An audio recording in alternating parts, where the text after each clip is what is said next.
Is AI expanding the frontiers of free speech, or is it quietly filtering the very freedoms we are seeking to protect?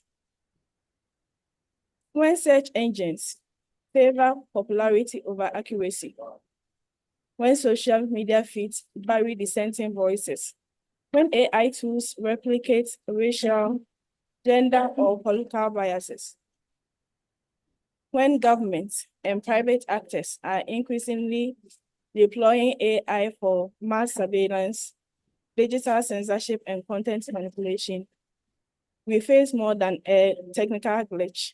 We are actually facing a threat to press freedom and democracy itself.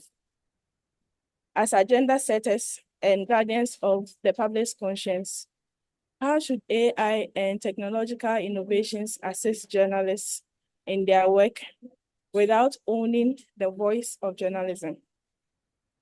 And how can press freedom advocates ensure that AI is not exploited to limit press freedom? Fortunately, we have very knowledgeable and experienced speakers on this webinar who are going to help us address some of these questions and more. We are happy to have on this webinar the Executive Director of Media Rights Agenda, which is based in Nigeria, who is also a former board chair of the Media Foundation for West Africa, in the person of Mr. Edetan Ojo. He will be talking to us about AI and press freedom issues.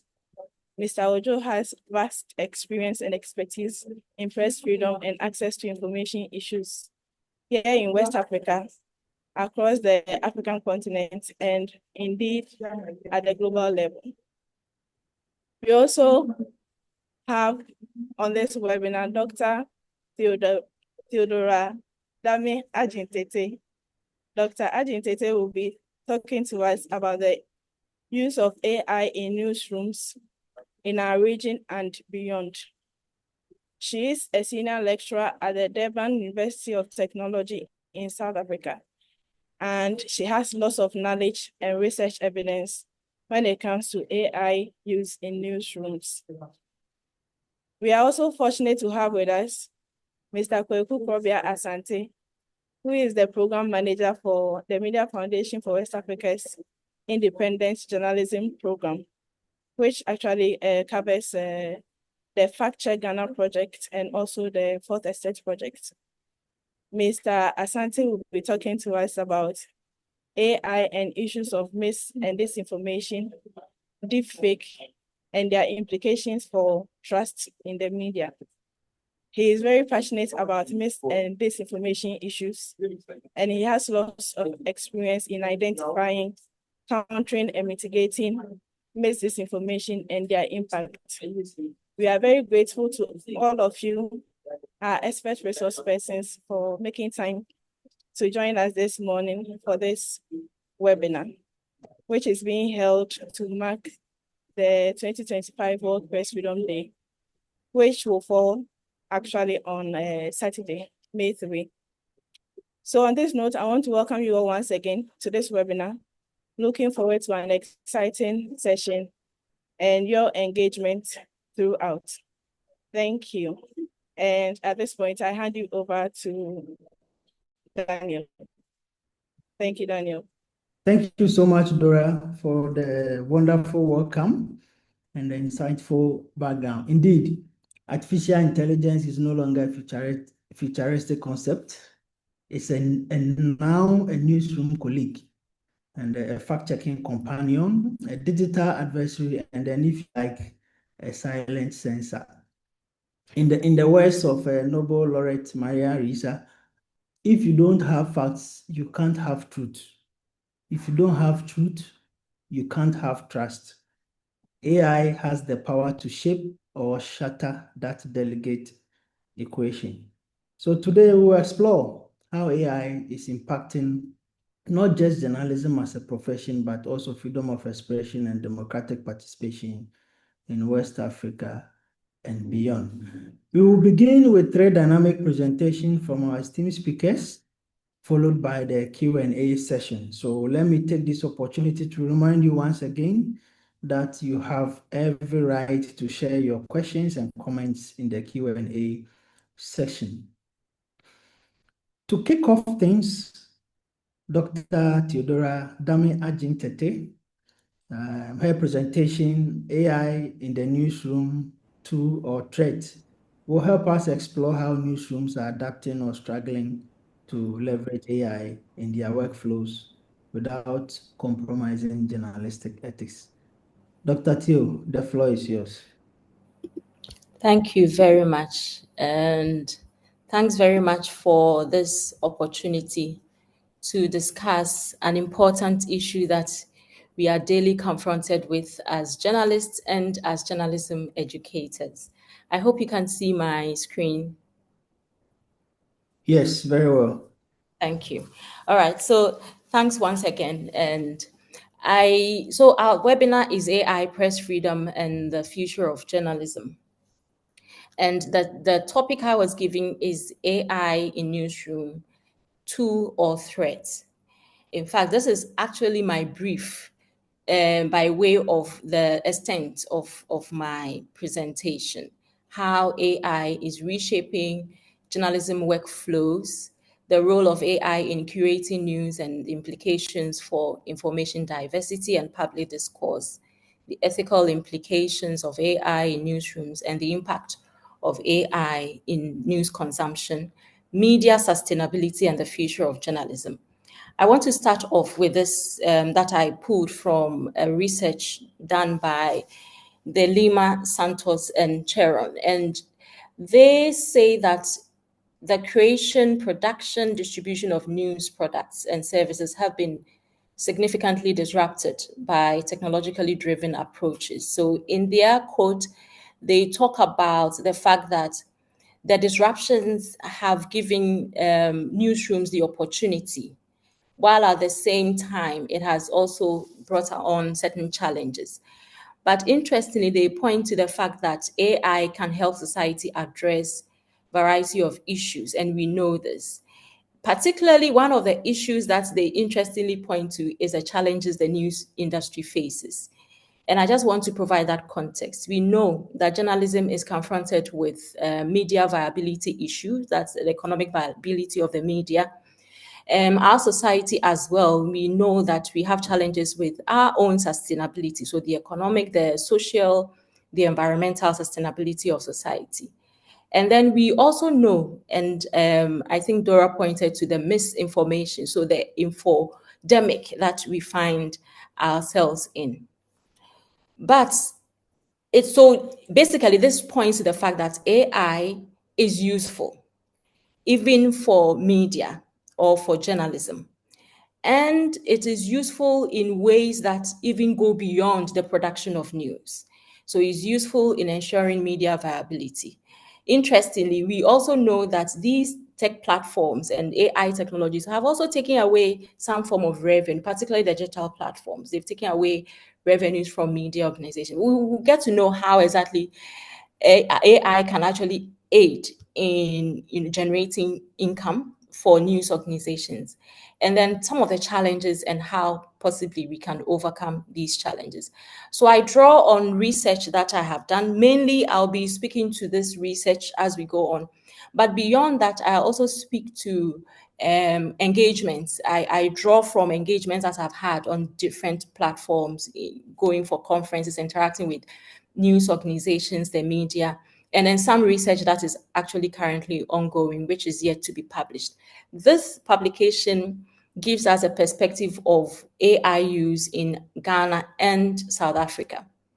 And gladly, it is open access, so you can get it from the journal titled Journalism and Media. You can actually download the full article and read it. But I'm going to take us through some of the key findings in terms of how AI is being deployed in newsrooms. So we found that AI in newsrooms are being used. Journalists are using them, but in an informal manner. So in terms of guidelines or systemic, steps being taken to include AI in news production, it is quite minimal in the two countries. And I think that by extension, a lot of other African countries as well. So because there aren't guidelines and policies, journalists are using it at their own discretion. As we go on, or I go through the slides, you see the text with the blue background. It gives us an idea what our participants told us. So you can have, I won't go deep into them. You may want to help yourself with those quotes from the interviews we conducted. So the commonly used AI tools, ChatGPT, Grammarly, Otter AI, Canva AI, and they are used for different purposes: fact-checking, developing story ideas, and researching. Otter AI, interestingly, is for transcription. But we know that these AI tools are language models. So Otter AI typically would not understand an indigenous Ghanaian language. So those who work with whose medium language, the language used in their productions do not get the full benefits of Otter AI, for instance, for transcribing. So that's the language element is something that works against the use of AI. So there are certain variables or certain factors that are hindering uptake. One of them is the ethical concern. So journalists are conscious of some of the ethical challenges with AI, the fact that it can perpetuate misinformation because some of the information can be misleading.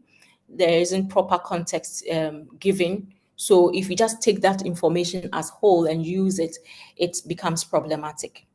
We also know that there are issues, and I think I'll mention that later, issues of hallucinations of these technologies and the biases in the systems as well.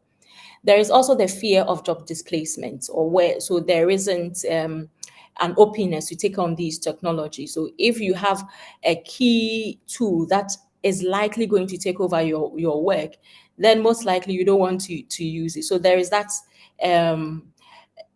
sort of fear of the AI tools displacing the work of journalists. It speaks to the fact that journalists need to be educated as to how to work alongside with these technologies. Then there is also the lack of familiarity born out of no training given and getting the right information to use these technologies.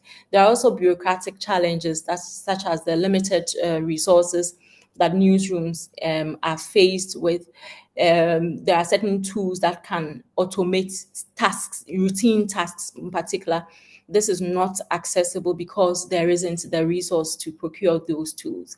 And then there are also the bureaucratic challenges where there is that resistance to change, and there isn't that openness. There are a lot of hurdles you need to go through before you can actually deploy certain technologies, including the fact that there are no guidelines and there aren't even discussions about how to properly use AI in newsrooms. We also know that in terms of media, the media as an organization, AI presents opportunity to do a deeper audience engagement, where in certain contexts, bots are being used to engage with audiences. Through that, insights are gained. There are tools also that provide insights about key issues that audiences are interested in, that can become a guideline for providing content for audiences.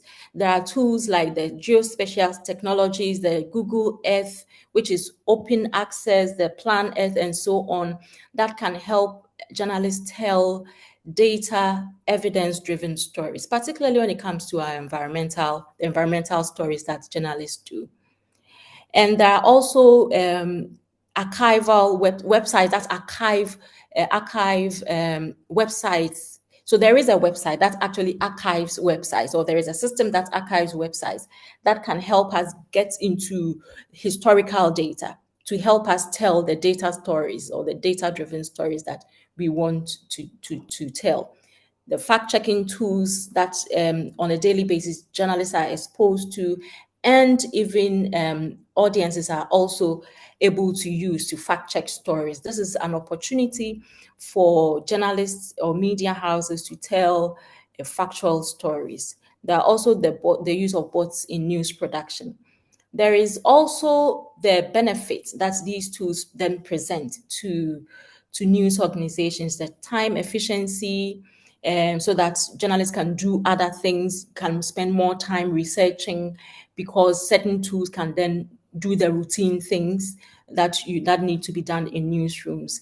I've talked about audience engagement, the reduction in the stress. We know that amount of stress that goes on in newsrooms, or that's come with journalism work. And in fact, we are doing a study on why certain people have decided to quit journalism. And the findings are so insightful. It speaks to the kind of stress that pertains in newsrooms. And then it also ultimately enhances story quality. If you're able to get more data analyzed within a short time, insights drawn from data and the rest, it helps with the quality of content that journalists produce. Well, I think I've mentioned the fact that it enhances the research capability. So it's augmenting reporting. We can use it for investigations. Yes, the investigative journalism. And I believe that Media Foundation, even the story about I think the National Service Scheme story, I can just imagine the amount of data and how much AI became a ready tool, a tool that facilitated the work that was done. So there are also concerns, and I've mentioned some, which even our participants spoke to, the bias in the AI systems. And it also, the fact that there aren't policies in newsrooms or guidelines in newsrooms, it becomes a little challenging for journalists to use these tools, because they need to know how exactly they should use the tools so that they do not bring harm to the news organizations. So, and there is also the question of transparency when it comes to the use of AI tools. I Not too long ago, we engaged with certain media houses in Nairobi. And I remember some of the newsrooms actually are starting to talk about guidelines and policies. And one of them is that they should be transparent about their use of AI. So if AI was used to do an animation to illustrate a story, for instance, the audiences need to know that they are using these tools. So journalists themselves feel that using AI, particularly certain the journalists who are averse to the use of AI, they think that there is this dishonorableness around the use of AI in journalism. This is because, as I would tell my students, journalism is legwork. And so if you are letting these tools to replace you, then there is a sense that you are not doing things right. All right. But the tools can actually aid in doing things better than you can ordinarily do when you don't have those tools. The fact that there is the error-prone nature of AI tools is a major challenge. AI tools are not perfect. It's human beings who feed data into these tools. So it also speaks to the fact that in using these tools, there is care that needs to be taken on the part of journalists, and that is where the fact checking comes in. So one of the issues of ethical challenges of AI, and also speaking to the fact that if we don't take care of the tools, even though we say that if you don't use AI, you'll be left behind. If we don't take care, these tools can take over the work of journalists. And this is because there is this case, I'm sure some of you probably have seen it because it's quite recent, but I'll speak to another one which I learned about when I attended a conference. So an American professor spoke about how this high flying journalist, a presenter. So she was a high flyer. Everybody liked her, but she was also sought after. So what this news organization did was to model, her presentation after an AI, or let's an AI, I don't know how to put it, is it modeling? Yeah, they modeled a system to present her program as she would typically do. And they did that over a period of time. So she would, whenever she's not available, this tool takes over. And we see some form of complementary role that it plays. But where in this case study that I have projected, where that AI system takes over, an actual which work that could have been done or could have which could have complemented the work of an actual journalist, then there is a problem. And then where audiences are also not aware that it is actually as an AI that I am interacting with, it's also a problem. So the issue of transparency when it comes to the use of AI becomes very important. So in Dr. our Pio, sorry, yes, sorry for rudely interrupting you. I should have given you your time estimate before starting, so I apologize for that. If you could round up in some 2 minutes, if that is possible, I'll be very happy. yes, please, I'll do that. Great. So in the talk about AI, the gender angle is also very important. We know that there is a gender divide when it comes to the use of digital tools. There is evidence for telephobia, and the fact that women are less optimistic. In fact, recent studies have shown that women are less optimistic about embracing AI tools in their work. And so it means that in sensitizing people to use or journalists to use the media, the gender component should be taken into consideration. And a lot of research has to go in there. Let me just quickly go to some, just because of time, and I'm sure later some conversations will lead me to talk about the things that I'm not able to talk about now. It is important, AI is a very good tool, but at the same time, we know there are these challenges, some of which I have mentioned. I'm sure other panel members would also speak about them, other ones. So it is important that there are guidelines to promote ethical use of their tools. So it also means that there is education that is required. But I need to say that in the time that we find ourselves in, things are evolving every day. So there is this component, or there is this thing that I keep telling my students: you need to be very flexible to learn. Even those of us who educate journalists, the idea of lifelong learning should be part of us so that we can give them the right information so that they can be effective in the work world. So lifelong learning, short courses, inclusion of managers in training, because we see some form of bureaucracy in newsrooms. And then resourcing newsrooms, collaborations are also very important. And in collaboration, I'll talk about the fact that there should be African-centered AI developers that will provide the relevant context that will aid the work that journalists do in our part of the world, but also fact-checking. We cannot do without, and this is what I want to end the presentation with. The Future of Work report, I think I need to get here, talks about key skills, which is every year conducted by the World Economic Freedom. They talk about five. I'm going to speak to the 5 key skills or core skills required in every context, including journalism education.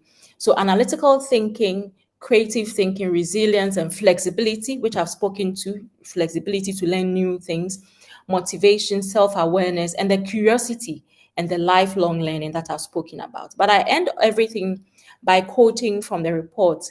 And it says that journalists need a combination of traditional skills and emerging digital competencies. Key skills include strong communication, both written and verbal, along with the ability to research, fact check, and tell compelling stories. The AI tools help us do this, but we shouldn't forget that the foundations, the media law, the ethics of the profession is very, very important, and the independence of the media. Thank you very much. Thank you so much, Dr. Teo, for that insightful presentation. I'm sure when we get to the Q&A session, the opportunity will present itself to even give us further insights.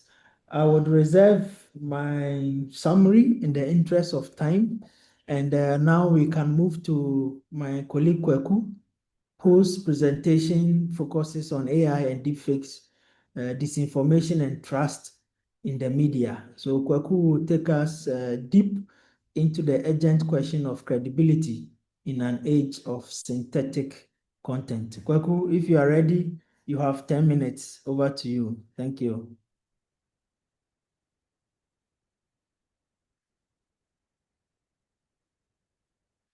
I see Kweku is doing on and off. I guess it's a network challenge. So maybe our third speaker, who is speaking on AI and surveillance, censorship, policy, and protection. And it will be interesting to hear that how his presentation will help us answer some of the questions and challenges raised by Dr. Theo. So whilst Kweku sorts himself up with his internet, if Edet is ready, could you kindly take the floor?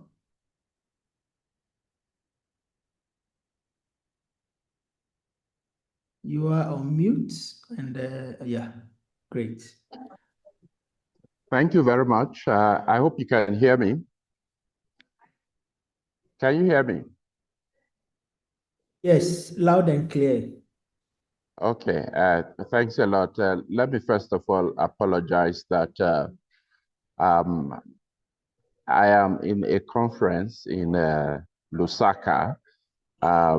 So I had to find a quiet corner to do this presentation. So obviously, I don't have all of the comfort. So I'm doing it from my phone because I'm not able to use my laptop. So I will not be able to share my screen on the phone, but I hope that I would be able to share the presentation with the organizers, and they can find a way to share it with participants who are interested in having it.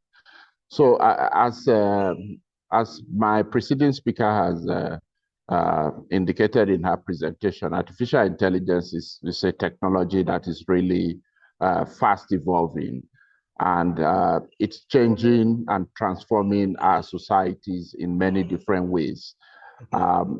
It's a powerful tool which can drive progress, including in media practice. And I think in some of the examples that she's given, we can see how it's enabling media practice. But it also carries with it the potential to do some harm. And with respect to my particular topic, some of the harms can include entrenching authoritarianism, infringing on human rights and civil liberties, reshaping the boundaries of privacy, freedom of expression, and media freedom in particular. So while AI may have many important positive aspects and benefits, the potential for it to be misused is a major threat to democratic freedoms and human rights, particularly those we are concerned with as media practitioners, freedom of expression, media freedom, and I believe also privacy rights. Among the most contentious areas of AI deployment are surveillance and censorship. This is where I think we have the most concern about the use of artificial intelligence. And this clearly has significant implications for the right to privacy, for human rights, and the usual protection mechanisms that we have against attacks on our rights. So in the short time that I have, what I'd like to do is really explore the intersection of AI with surveillance and censorship, do a quick evaluation of the policy framework guiding the use of AI systems, make some recommendations on protective measures that can be taken to safeguard individual rights in the digital age, including the rights of journalists and other media practitioners. And I should add at this point that I know that many of us who are journalists see our roles simply as reporting. So we are not usually engaged in advocacy efforts to put in place appropriate policy and legislative frameworks that can make the environment much more conducive for media practice. And I think it's important that we begin to engage these issues, but we also need to be involved in enlightening the wider society about the risks and dangers that these emerging technologies pose, not just to us, although we are practitioners disseminating information. Ultimately, we do it on behalf of the wider society. So in a sense, the way we do our work affects their right of access to information. So that makes it also important for every member of the society. So looking at AI and surveillance first, AI-powered surveillance systems have grown increasingly sophisticated over the years. And now they integrate a number of features such as facial recognition, biometric identification, data aggregation, and so on. And we find that governments and private companies are utilizing these tools for legitimate purposes, law enforcement, urban planning, border control. In a lot of countries now, when you are about to enter the country, when you are about to board your flight, you find that these tools are being used to identify you, the iris scan, your fingerprints, and facial recognition systems, and so on. They are also used to manage public health challenges. Many of us would remember during the COVID era, where contact tracing became a very important issue. In some countries, all of these tools were deployed to track down people who may have been infected or who may have been in contact with people who were infected.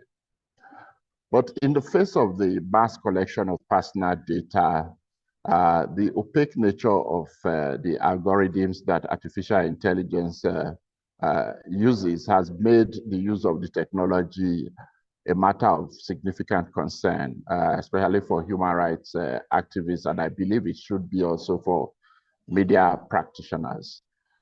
I have referenced some of these concerns previously, but let me just try and run through them quickly. So one of them, obviously, is privacy violations.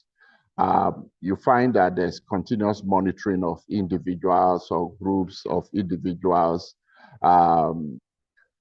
using AI systems. And because these systems are not transparent, they have no assurance or expectation even of their privacy being respected, because there is nobody really to keep the systems within appropriate boundaries. So journalists and other media practitioners are very likely to be specifically targeted with this technology and will almost certainly be endangered in repressive countries, authoritarian societies where we have dictatorships and so on. Then we have the issue of discriminatory bias in the use of the algorithms. And there have been studies that have shown that facial recognition systems have some racial and gender biases in the way that they are used, or in the way that the systems are set up, which means that people can be wrongfully identified, or people are treated differently depending on their gender and their race. This, of course, is a danger to all members of the public or of society, but it's particularly concerning with respect to journalists, because there is added reason for journalists to be specifically targeted, and where there is the excuse of, oh, the technology made a mistake. So that can easily be the excuse that is relied upon. In many countries also, we find that AI surveillance is conducted with little or no oversight, whether the oversight is of a legal nature or an ethical nature. The result of this situation is that rights are violated and the victims have no access to remedies. So this lack of transparency and accountability makes journalists and other media practitioners particularly vulnerable, since they can have no real expectation of redress when such violations happen, because sometimes you're not even aware that your rights have been violated. With respect to censorship, AI is also a tool that is central to modern censorship practices, especially again in autocratic or repressive regimes. So machine learning algorithms, for instance, are used to filter, suppress, or remove content on social media and other media and digital platforms. So they can be trained to specifically identify certain types of content, filter them, suppress them, or remove them. Now, the excuse usually provided for this kind of practice is that it's to combat misinformation, hate speech, violent extremism, and so on. But AI-driven restrictions are also, quite frequently used to carry out censorship, and really responding to that kind of censorship or dealing with it presents many different challenges. One, of course, is that when you express legitimate dissent, or even you do a piece of journalism which ordinarily one would say amounts to an exercise of the right to freedom of expression, that piece of journalism or that dissenting view that you've expressed may nonetheless be flagged by algorithms that have been trained to flag such content and removed from a platform for reasons that are not legitimate. And in this way, the right to freedom of expression is suppressed or is violated. There's also a lack of transparency, as I indicated earlier, in AI-driven content moderation systems, because they operate without any sort of public accountability or user redress mechanisms. So authoritarian governments very often also exploit these AI tools to silence opposition, especially from political parties, but it's also journalists that are viewed to be critical of government. They also use them to manipulate narratives, monitor dissenting views, and monitor those who are expressing such dissenting views. The regulatory environment that we have for AI surveillance and censorship varies very widely across different countries or even regions. Ideally, the regulatory framework should emphasize notions such as transparency, accountability, and the protection of human rights. Basically, those are the standards that are recognized regionally and internationally. In order to ensure that an appropriate balance is struck between the benefits of the use of these technologies and the risks that they pose, certain approaches are recommended or required. And one of them is a multi-stakeholder approach to regulation, which then means that different stakeholders are involved in the process of developing and applying regulatory systems. For instance, if law enforcement is doing it alone, no matter how sincere they are, their primary focus is preventing or detecting crime. They're not very much interested in human rights or freedom of expression. But when you have journalists and civil society representatives in that process, then they have a particular interest in human rights, freedom of expression, and so on. And through that process, you can ensure that a proper balance is struck, such that you are not violating rights simply because you want to prevent or detect crimes. So, and I'm now moving on to the kinds of protection mechanisms that we ought to have in place. One is we should have appropriate legal safeguards. So there should be clear laws which limit the scope of surveillance activities. There's this debate about are there circumstances where mass surveillance should be permissible? Because mass surveillance do not require that you are suspected of having committed a crime. Everybody is indiscriminately surveyed, which just means that everybody's right is being violated. But you can have regulations that limit the scope of surveillance, make it mandatory, for instance, that warrants should be obtained prior to any surveillance activities from an independent body. So you go before a judge, you present your evidence that this person is suspected of wrongdoing, and if the judge finds the evidence compelling, issues a warrant that permits law enforcement to survey you. That way, we avoid abuse of people just because they have access to surveillance technologies, deploying them against political opponents and perceived enemies.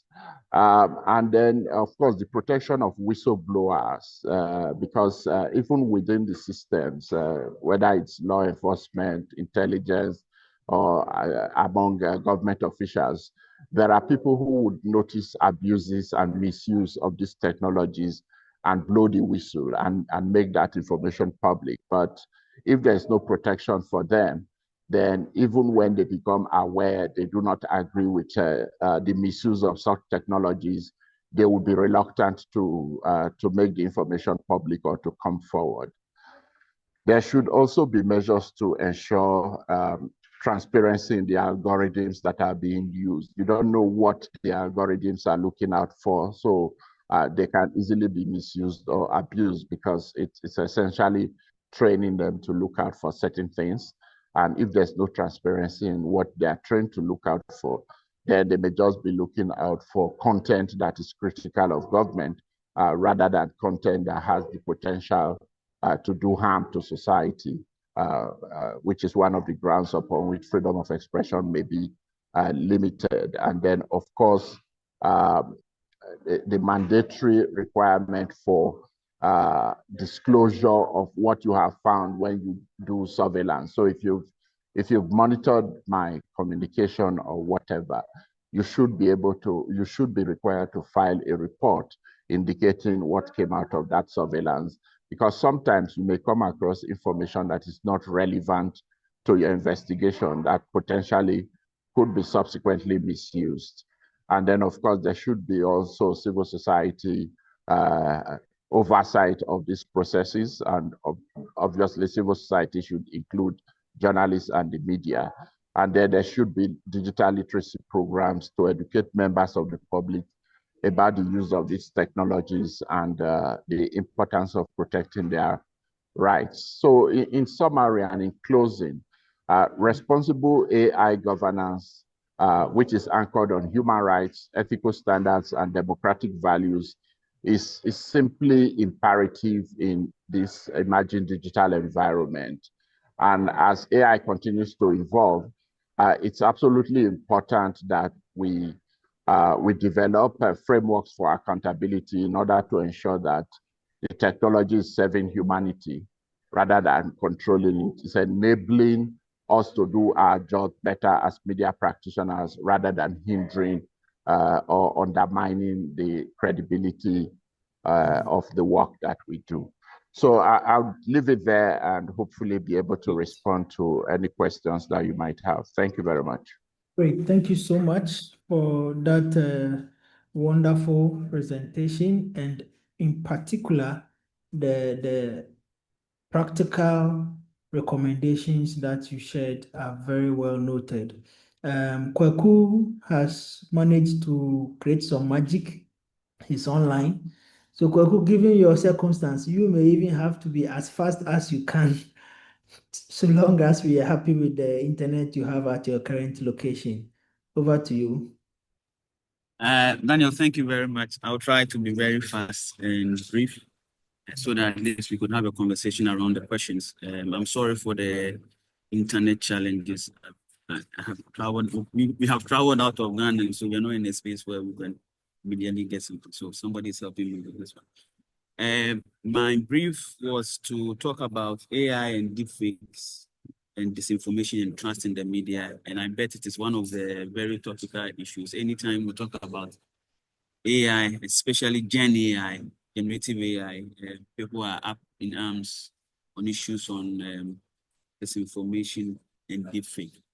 and it is not unfounded, or it's not one that is not based on facts.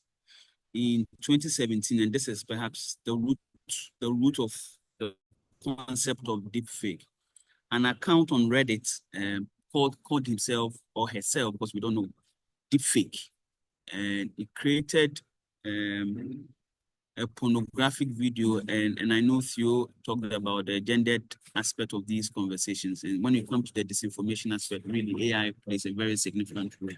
In fact, it is about the foremost element of the disinformation on AI. So this account on Reddit called Deepfake created a non-consensual pornographic video of the actress Gal Gadot. For those who like Maverick movies and comic movies, Gal Gadot was the actress for that led the film Wonder Woman in 2017. So he created a content like that, then using the technology that has now come to know, the face swapping tech, where he picks the face of one person, grafts it in front of another, and make it look like that is what is happening.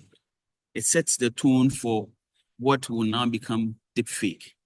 And going forward, there were technologies, the face swapping technologies, being enhanced by some tools and platforms to build apps that people, the face swap app, fake app, and some other public repository apps. Those who are into tech will know GitHub. People create some of these repository, a software background of a sort, and leave it out for the public to come and use. And so he left it there for others to build upon it. So now there were limb syncing aspect of it. I could fix words and put in your mouth, and then we use softwares, essentially using this fake app, face swap, Adobe After Effects and things like that to help your lips sync to what you were saying. And then there was also voice synthesis, where I could pick somebody's voice and try to synthesize your own voice into it so that you could begin to speak. These areas, lip syncing, voice synthesis, face swapping, became known as the deepfake concept. And for many years, it was not very easy to create. In fact, in our circles on fact-checking, we have what we call cheapfake and deepfake. They are all elements of audiovisual manipulation or AV manipulation, where you try to recontextualize, restage, make a video move faster or slow. Any idea that will try to give a different meaning or interpretation to a video is considered a form of AV manipulation. But the concept of deepfake was really using all these technologies to let it happen. And it was a reserve or a preserve for the very skilled and for people who were very tech inclined, right? Then Gen AI comes in the boom from 2022, 2023, where the whole idea is democratized. You don't need to be too much tech savvy to be able to produce this, to come up with all those, use hours to develop. Because really, previously, people who were doing this concept of deepfake needed hours upon hours to let lip sync, to synthesize voices, to swap faces, and things like that. Sorry. But now there is Gen AI. People can just use text to image. I go to Midjourney, Copilot, Gemini. I type a word. I want a minister who's like this, that. An African man with this, that, doing ABCD, and I key it in and the video is generated. Now there is text to audio. I put some words together, submit 1 minute, 2 minutes. 11 Lab Studios could help you do that. Clear, audible tone of one person, and feed it to the system and say, now that you have this audible recording of the person, can you let the person say A, B, C, D for me? I put in the text and it is generated at a very small amount of money, or small fee. It is done. Now there is text to video as well, where you can just describe what you want to do and put it in. A lot of these platforms are booming now. Synthesia, Capwing, InVideo, even Canva. ZebraCat also help with the animation versions. Now, this created the fear for many journalists, lawyers, people who work with information, and they begin to raise alarm on what they thought like the end of evidence. You know, previously in the law courts, in the newsrooms, in fact-checking, in journalism, evidence is photo. The person was there. Here he is. He is standing here. This is the photo. My Lord, this is the evidence. We tender it in. There's a video. The person is here. He's moving. He's talking. He's saying these words. We can hear him. This is the voice we know, you know, of Daniel. This is him talking. And so this is evidence. But now if you are shifting into an area where I can make you appear anywhere, I can make you wear any clothes I want you to, I can make you say anything that I want you to say in any manner, to any extent and degree that I can let you, you know, deliver it, then the idea or concept of even evidence becomes a little challenging for many people. Some say AI or Gen AI is a harbinger or is leading us to what they call information apocalypse, where we've gotten to a distraction form where information is no longer genuine. We can't even trust anything. And so those have been the dangers or the threats that, you know, AI has presented for us, except to say that the fears that people had about AI and its impact on deepfake and disinformation have not really materialized, because increasingly we are realizing that the concept of truth, it's not stagnant.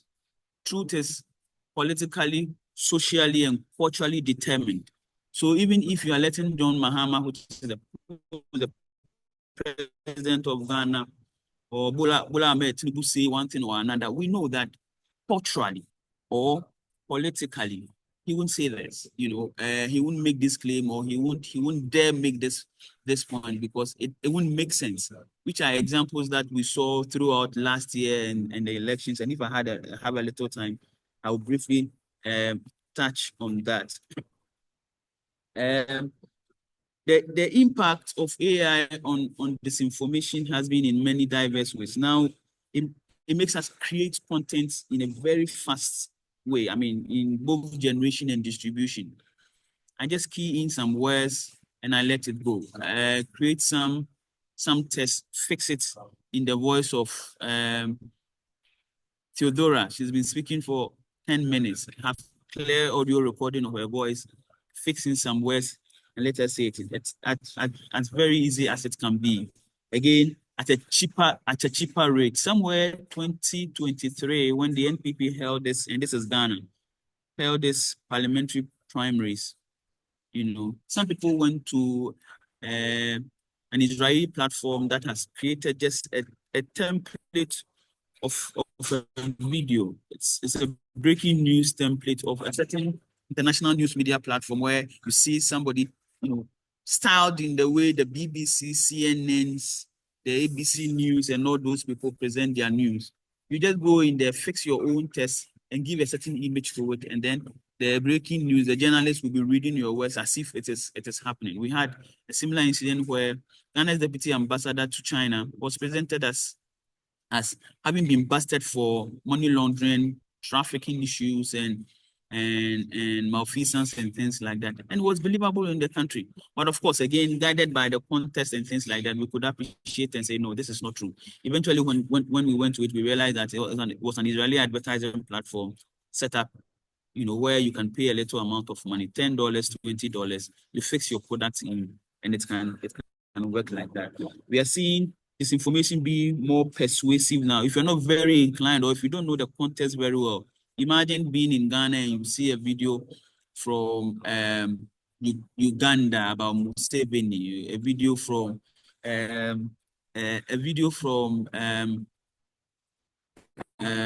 wherever in Africa, where you perhaps don't know the cultural nuances, the context, you will probably believe that this is what the person is saying. And then it's becoming more customized. I can fix it, tune it in any way that I think it should work. And then it becomes far-reaching. We are seeing too many of them. People have done a lot of work around these categorizations. Some say AI is helping us create fake news websites.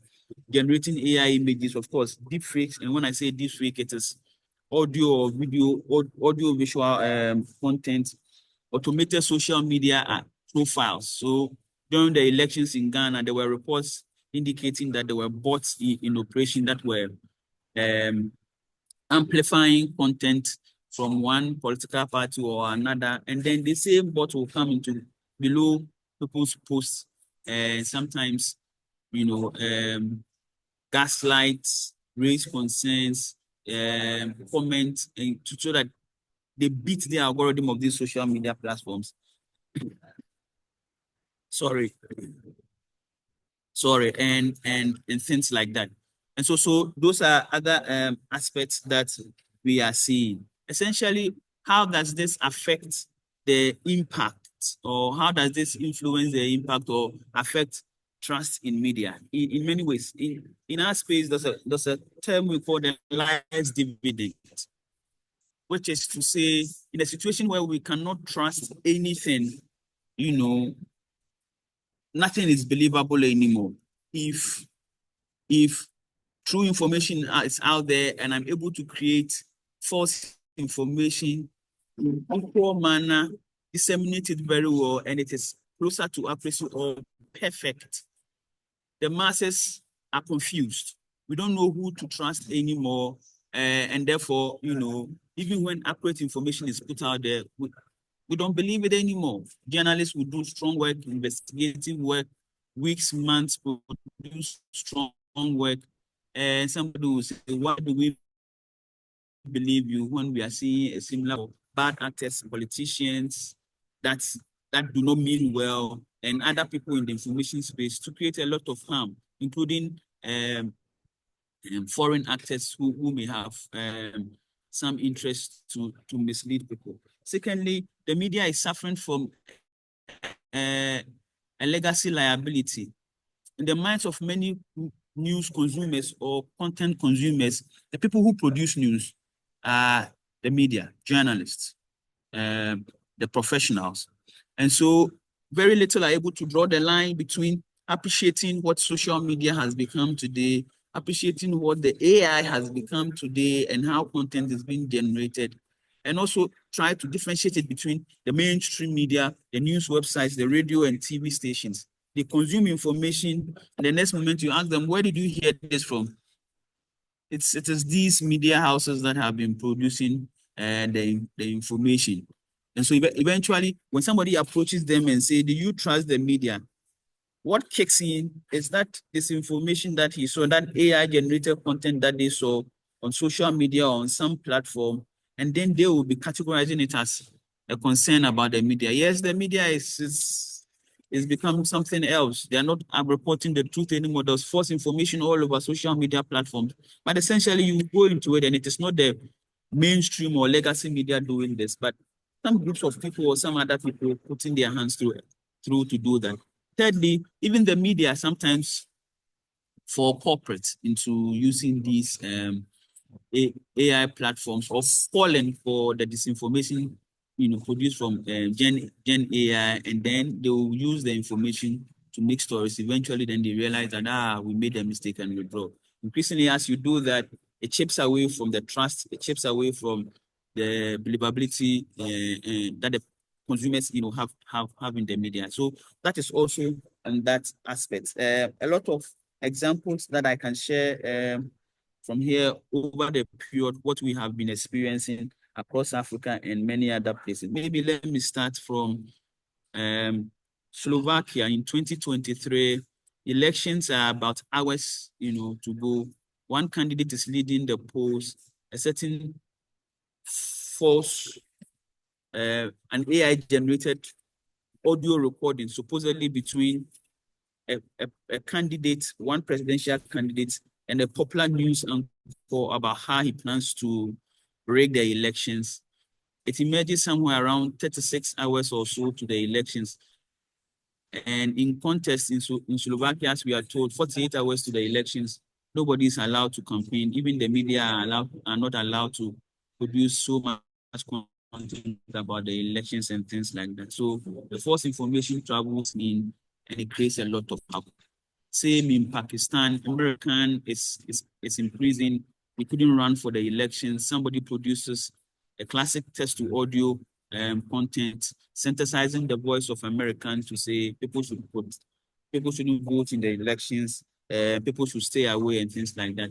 And it creates a lot of problems. Now let's come home. During the Nigerian elections, AI generated photo of Peter Obi, put on the front page of Time magazine, emerged at some point that people were also confused. Then a candidate, one of the election candidates in Nigeria was also seen in a generated AI deepfake video where the person is seen buying the voter cards from internally displaced persons, essentially to say, if I buy your cards, you will not be able to go and vote for one candidate or another. It turned out to be false. In our own country, in Ghana, we saw many of them. Hours to the elections, similar concept as it happened in Slovakia, a so-called interaction between the current president, John Mahama, and an officer of the Electoral Commission or the election management body, talking about how they are going to rig the elections in the stronghold of the ruling party. Then Mahama was in opposition, or to say the stronghold of their opponents.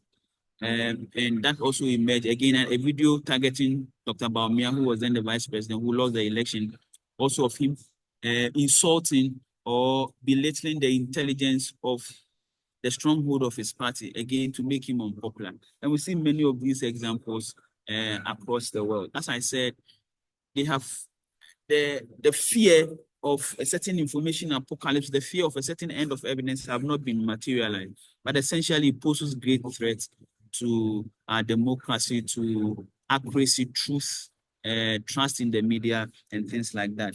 Finally, on my brief, I was told to give an update on responsible use of AI for the purposes of fighting misinformation and for newsroom. I know Fedora has touched largely on some of them, but really what we call for is transparency. Media houses, journalists, people who use AI-generated content must be open to immediately label what they have produced as this is AI content or this is something that we have used. We know people are using it all across.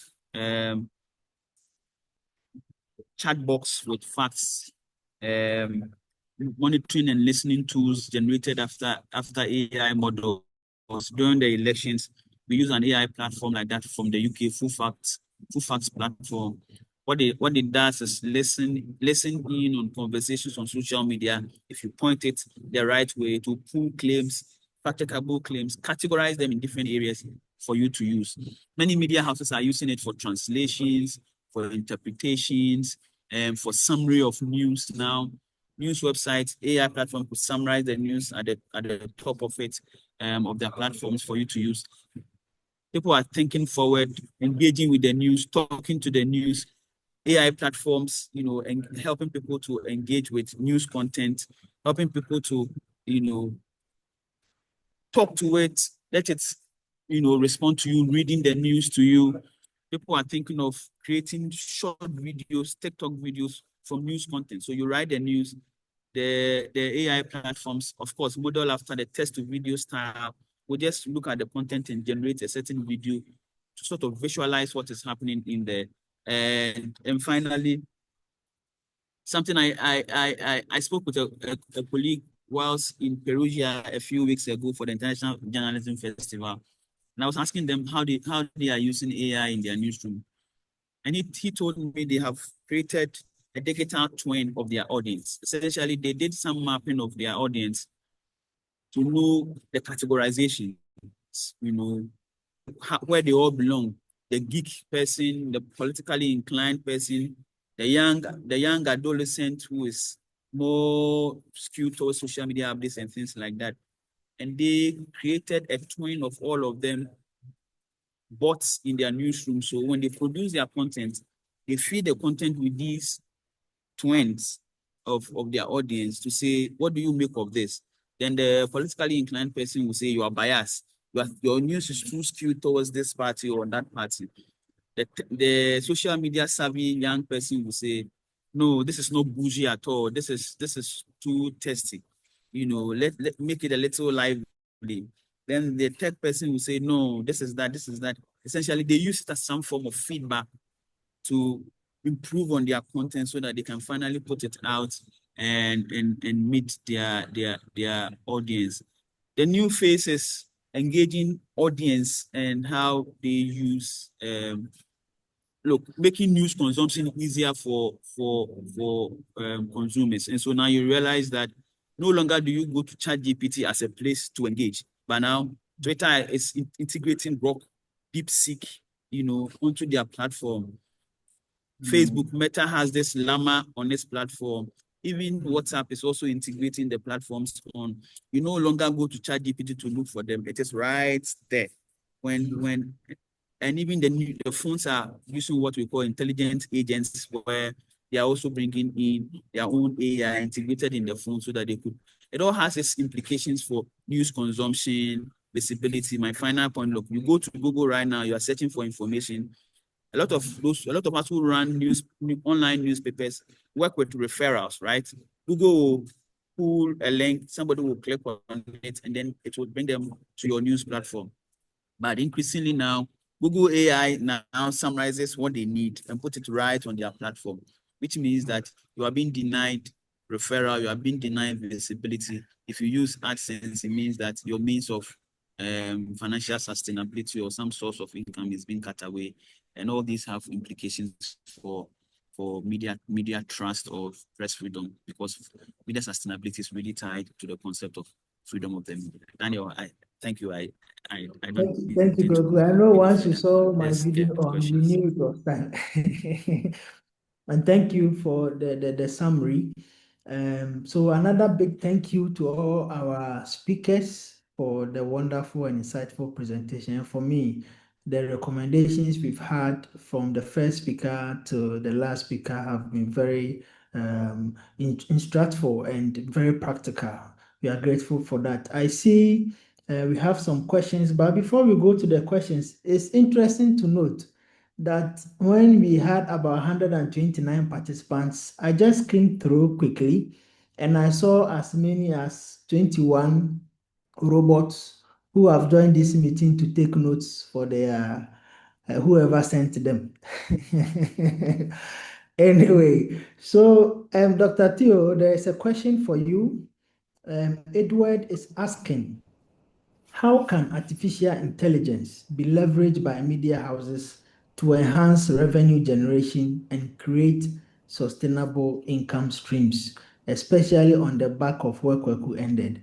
And then there's also another question for Mr. Ojo. So let me put the two questions out, then you can answer them respectively. I understand the censorship and discriminatory bias, but I didn't get the infringement on human rights because I joined late. So this one goes to Mr. Ojo. Let me remind our audience that you can throw in your questions into the Q&A box. Please put them through. We have a few more minutes and I will answer them. Okay, so Dr. Theo first, Mr. Ojo second, then we'll go to those who have their hands up. Okay. Thank you very much. And that was a very good observation you made, because I also made that observation. I said, who are these robots here? All right. Okay. So I'll answer the question by pointing out maybe about 4 or 3 key things. So I'll start off by saying that I've been engaging lately with media managers and discussing the issue of media sustainability. And just last week, I spoke to one of the top executives of one of the big media houses in Ghana. And he talked about how these days the digital generation of revenue, and they took advantage of the opportunities that digital present to media houses in terms of revenue generation. They took advantage of it quite early, and they have understood how it actually works. And he told me that it works perfectly for them. He compares the revenue they generate from digital platforms to the traditional advertising revenue. And he talks about how predictive the digital platforms are. So at the end of the month, they know how much this platform is bringing, and that is bringing. There are no negotiations as to or bargaining from an advertiser as they would have in the traditional advertising revenue. So advertisers are asking for discounts, they are not paying on time, but the platforms provide money in good time and they know how much is coming. Nothing short of that comes into their accounts. And so that is how some of these platforms, digital AI platforms, digital, they all work in that regard. Well, I also want to talk about the fact that the reduction in cost or even time in the doing of stories is something that makes media houses cost effective. So you want to cut down on your cost so that you can save some coins somewhere. So that also is a way of getting the media houses to stay stable in their operations when it comes to their finances. So the routines, the AI automated routines, which help them to work faster and so that they can focus on investigative work or deep storytelling. I think Kweku uses the deep, or someone, I think it's Kweku who uses deep storytelling of us, I think. And when we know that when we are able to do quality stories, it reflects on the image of the news organization. It also translates into revenue because you can then make a case for accessing funds for certain kinds of productions that media houses are engaged in. And then I've spoken about how digital platforms can bring revenue. I've spoken about quality storytelling and how they translate into revenue generation. You can even make a case for traditional advertising with the content that you produce because AI has actually helped you to do quality storytelling. The stories about our environment, economic stories, all kinds of tools help journalists to do deep storytelling are very useful for us. And then there is also the fact that AI helps in analytics. So you can, and in fact, that media house that I referred to earlier is very big on getting data on themselves. And that data helps them to also make a case for advertising.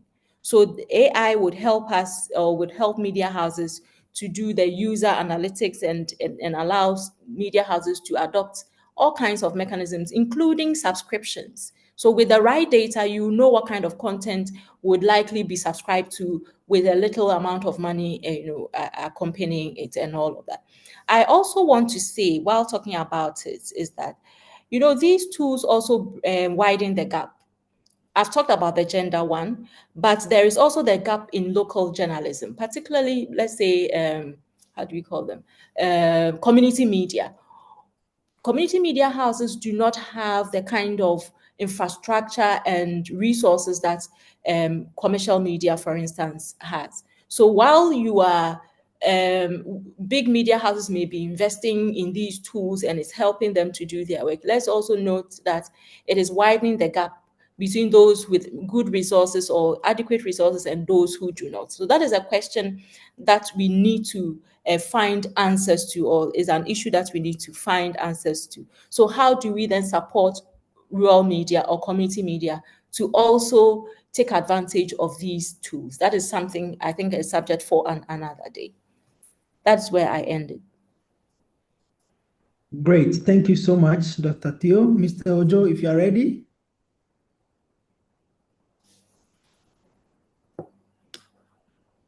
Hello, Edith. You are on mute just in case. Great. Hello? Oh, yes, we can hear you. Can you hear me? Okay. Yes, please. Yeah. Okay, so there are many different ways that artificial intelligence can be used to undermine or violate the rights of journalists or their audiences. In general, the rights that are most often or typically at risk would include the right of privacy, freedom of expression and media freedom, or access to information, freedom of association, right to fair hearing and due process, as well as protection from discrimination. We don't have enough time for me to go through each of these, but let me just give some examples, since you say you don't understand how artificial intelligence can be used to violate rights. So if, for instance, facial recognition system is being used, or predictive analytics are being used on a journalist, can be used to track your movement, it can be used to track your contacts, can be used to track your activities. And if somebody can track your movement, know where you are going to be, know where you are at any given time, that exposes you to a lot of risk. It would really endanger your safety. AI can also be used to monitor your communication, identify your sources, and suppress the efforts that you're making if, for instance, you're doing investigative reporting. These create serious challenges and make it difficult for you to do your work. It can also be used to, so if you have AI-generated algorithms that automatically remove content from your platforms, from your media platforms online, it can be used to stifle your reporting, especially by governments, powerful companies, even sometimes individuals. AI can be used to generate deepfakes, as we just heard, or create false audios that would discredit you, would implicate you in crimes that you would find you have a lot of challenges trying to prove your innocence or get out of. So there's so many different ways that artificial intelligence can be used to undermine a journalist and his or her work in such a way that your credibility is trashed, and even sometimes your safety and security become endangered. Things can be put in your mouth that you actually didn't say, and they create enemies for you, some of who might actually take physical action against you. So there are many different ways that we're seeing AI being used in this sort of harmful manner. But if you leave your contact, I can send you a more detailed response. But just be aware that it poses a serious threat to the work that journalists do, if there is a sinister intention. Thank you. Okay, great. Thank you so much. There are a few more questions and comments. Let me quickly run through them. What are some of the features to detect when information is generated by AI? Kwaku, I think this one is a whole lecture. So kindly contact Kwaku. Our time is almost up, but I believe the answer is yes. There are options. Kwaku, please put your email in the Q&A box for us so that Joseph can contact you for more. There is also a question of, is it ethical to use AI to write journalistic reports? Dr. Theo, I guess the answer is yes. Should journalists also embrace the AI? Yes, it's one of the observations we've made and we'll share in the summary. Does the possibility exist for AI journalism framework in the sub-region? We should also worry with the mushrooming of media outlets and blogs that use AI to spread. So this is more like a comment from Emmanuel, well noted. And then Bernard also says, with the rising concerns on the spread of misinformation in Ghana on most of the social media platforms, is there any process in accordance with AI being penned down to help combat the spread? Okay, so I think this is also one of the questions that have been raised, and there was a suggestion from Mr. Ojo. Bright also says, I really appreciate all the speakers for such insightful presentation. How can the public be made aware of fake videos. So similar to what was asked early on, and how long would a fact check take to come up? So Kweku, there seem to be quite a number of questions on fact check. In 1 minute, just give us an answer. I know 1 minute is barely enough, but just. Well, let me give you some of the generic things that we often look out for, even though it may not be perfect. Because again, this is machine learning.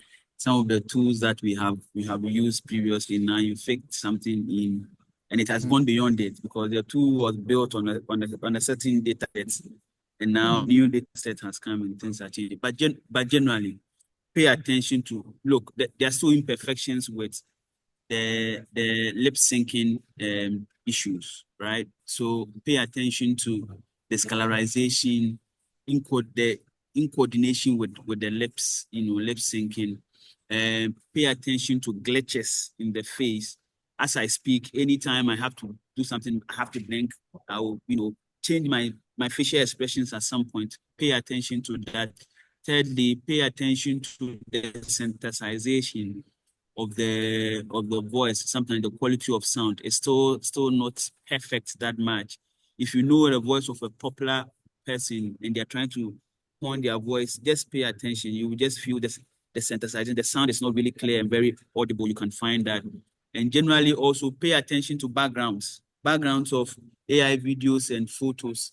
Often the focus is on the image appearing, but they struggle to build a background to make it look very real. So you see very distorted and contorted faces.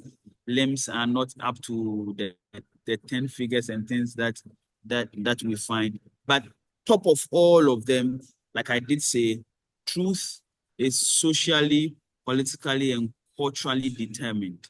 It's always good that you know the context before that. If you see a video of Paul Kagame and you're not too sure, get somebody who stays in that space to help you, rather than just try and take, because sometimes the context matters. Right. Great. Thank you so much, Kweku. I can imagine what it took to compress all of this in 2 minutes. So by way of summary, I would rather touch on the solution side or the recommendation side of things. Because of our time, we have barely 3 minutes to round up. Let me also remind you that we will be taking a group photo.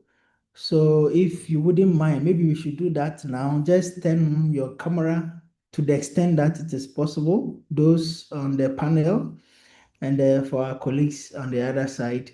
Michael, I guess you will do that for your records. So in summary, what we are saying is that adapting AI in our newsrooms can help reduce cost.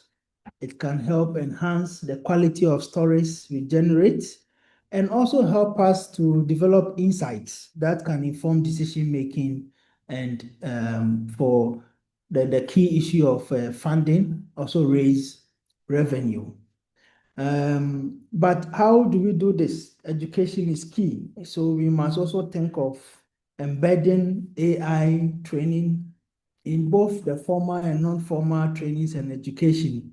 And in doing so, we need to also be intentional about strategies that will enable us support women journalists in particular to embrace and benefit from AI, because the research shows that they are slow in adapting. There was also a bit about being conscious as Africans and coming up with our own tools so that our tools can understand our own by way of language and others. In all of this, when we do adapt AI, we must also be transparent so that whenever you use AI, please indicate that you employ the services of AI and in what measure, so that we are transparent in whatever we do with AI. But above all, it's also the call for a multi-stakeholder approach to legislation on the regulation bit and the issues of ethics. If, the fundamental basis is the law, and it's important that we have legislation. But in developing this legislation, every key stakeholder must also be at the table so that any side is not shortchanged. On that note, I would want to thank all our speakers, Dr. Theodora Dami Ajintete, our own Kweku Krobia Asante, and Mr. Editen Ojo, who is also a former board member of the foundation, for your time. We are also grateful to all our participants for joining us. We believe it's been insightful.